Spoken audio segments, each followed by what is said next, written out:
welcome to my Sims 4 speed build.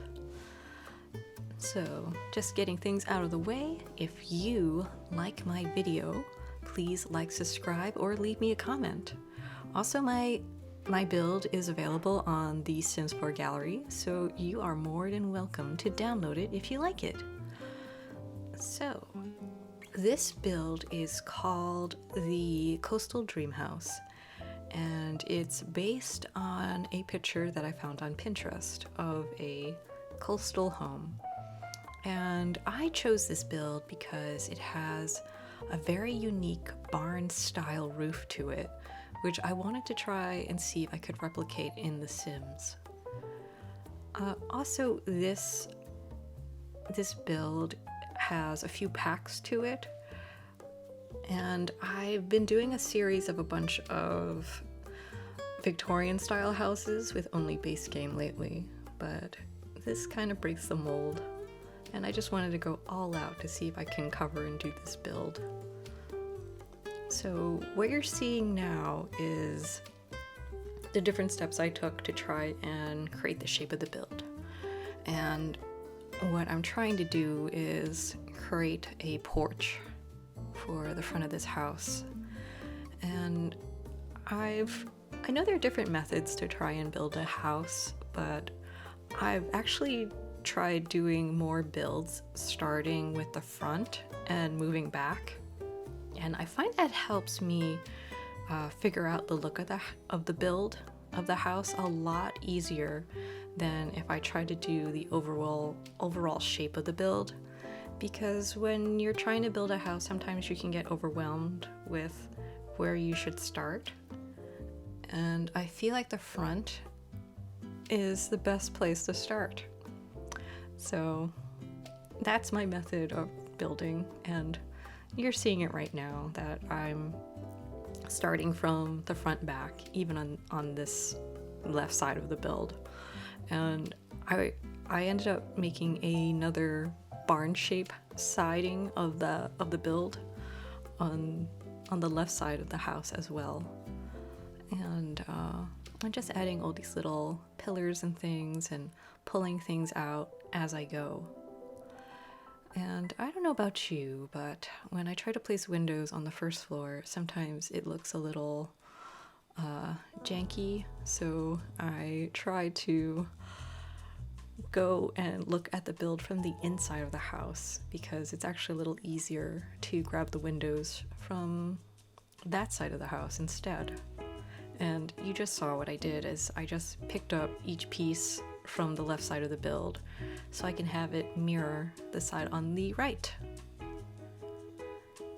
So this build, as I said, has a few packs, but predominantly it uses cats and dogs and cottage living. There's a couple of other little builds here and build pieces here and there, but it's just for furnishing. So this build is very symmetrical, but it will be slightly asymmetrical in the front because I wanted to make it similar to what it looked like in the reference picture. So this build actually has a roof covering on the porch only on the left side. But I am not doing that just yet. Right now I'm just putting another deck in the back of this house. And I'm scooching it over to the left. And I'm placing a chimney on the right side of the house. And I'm using half walls in order to add this little bit for the chimney. And I like doing that because I've seen other builders do it, and I like it because it makes a lot more sense trying to cover the bottom half of the chimney.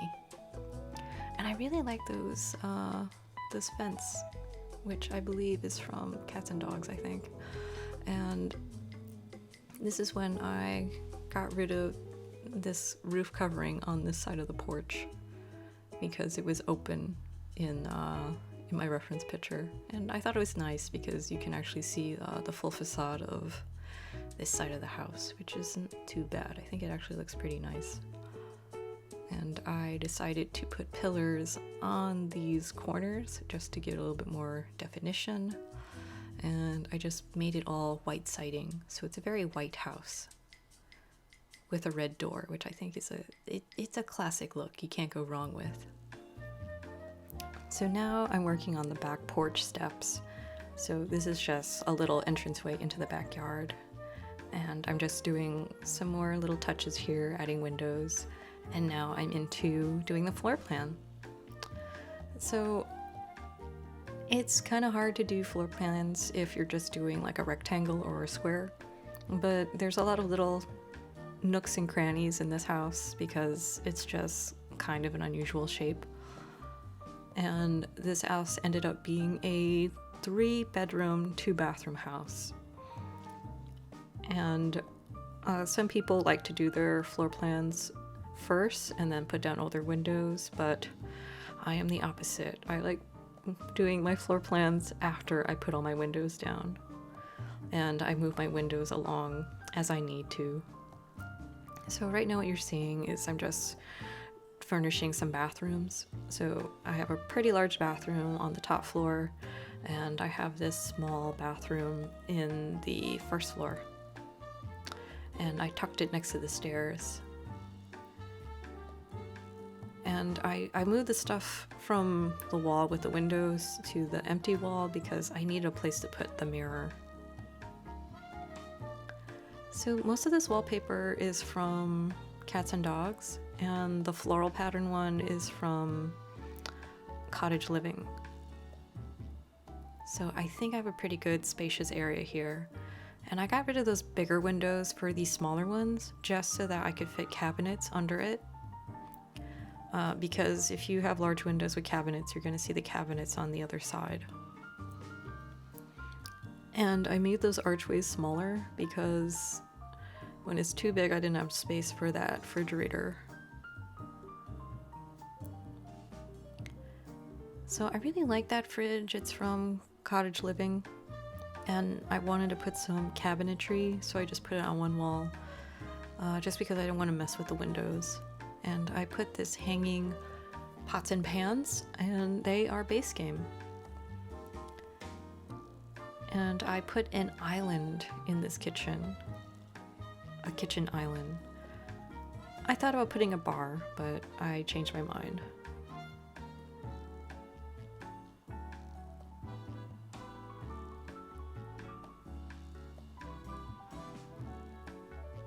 And I'm selecting a hood for the stove, but I had to move it where there was a cabinet just so I can hide the hood of that stove.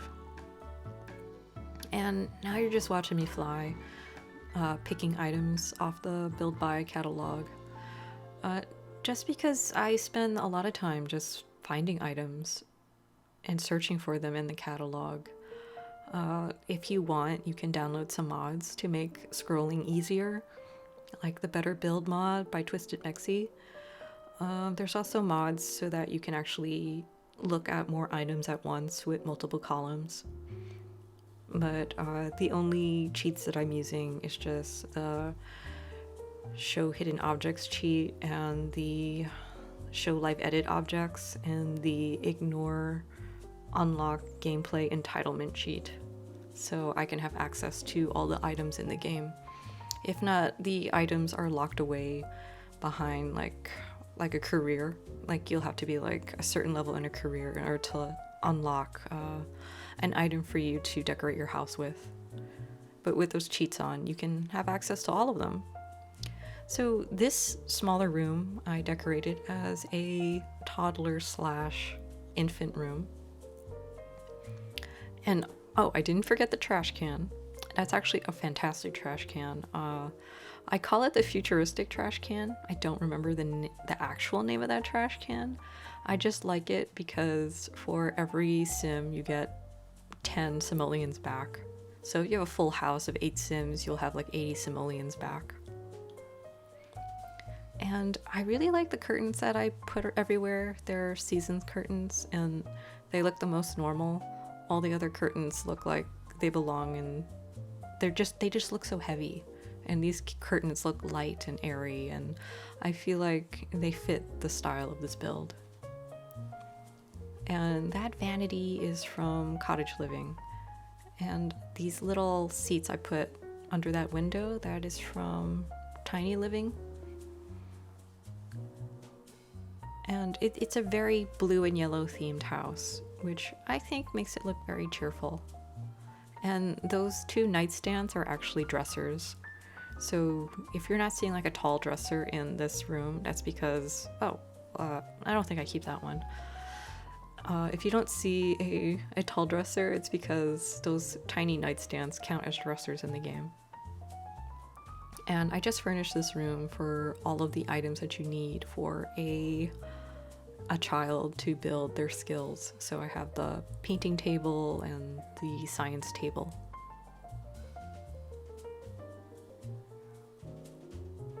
So now I'm just adding some outdoor lighting.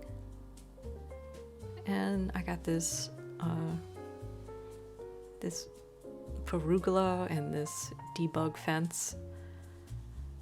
For those who don't know, debug items are just items in the game that are not in the Build Buy catalog. They're actually all of the window dressing items that you can see in all the fake buildings around the build. You actually have access to all of them when you use debug items. And I had this attic space. In the beginning of my build, in the preview video that you saw, the screenshots, this space was empty, but I'm pretty sure it probably has the items that you're seeing that I'm placing right now. So I think it has the space for the office, but you can swap out anything you want for this space. It could actually be used as a bedroom if you want.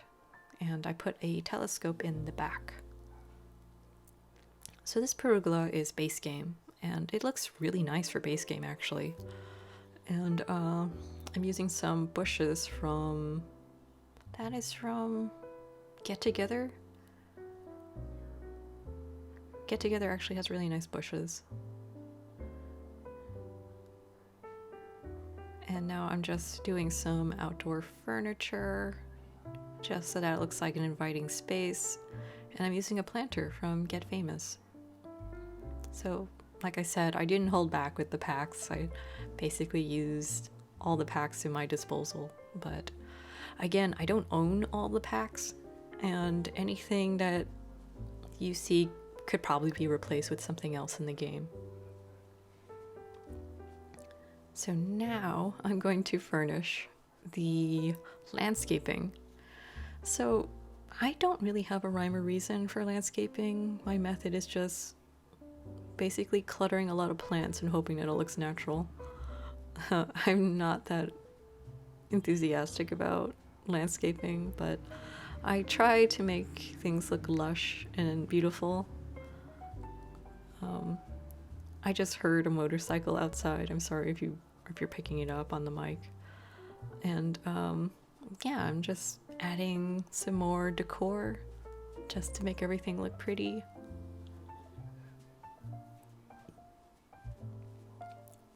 But I'm just moving everything around because I want the mailbox to be accessible. And I'm using this stone pathway terrain paint, which is base game, just so that it looks like there's some kind of like pathway leading into that pergola in the backyard. And now I'm doing my light dusting of dirt everywhere. I'm not heavy-handed with terrain paint. I just want to put a little bit of something just so that the house looks like it belongs and that it has some kind of shadow in the world. And I thought that the backyard looked a little bare, so I added a few more plants just to make it look a little bit more lush all around. So the great thing about debug items is that they don't have any in-game costs. The only trouble is that it doesn't have any gameplay, so they're just purely decorative items, which I think it's fine if you're just using them just to do gardening. So I added this little outdoor space to sit. I think that's actually a seat from the Snowy Escape kit, but Snowy Escape pack, I mean. So yeah, I did not hold back with the packs. But I wanted this cute little space here so that your Sims can have a little area to do their barbecuing. And I'm just trying to tuck away all of these little lights and some candles. So that's the end of my video. Thank you for watching. Bye.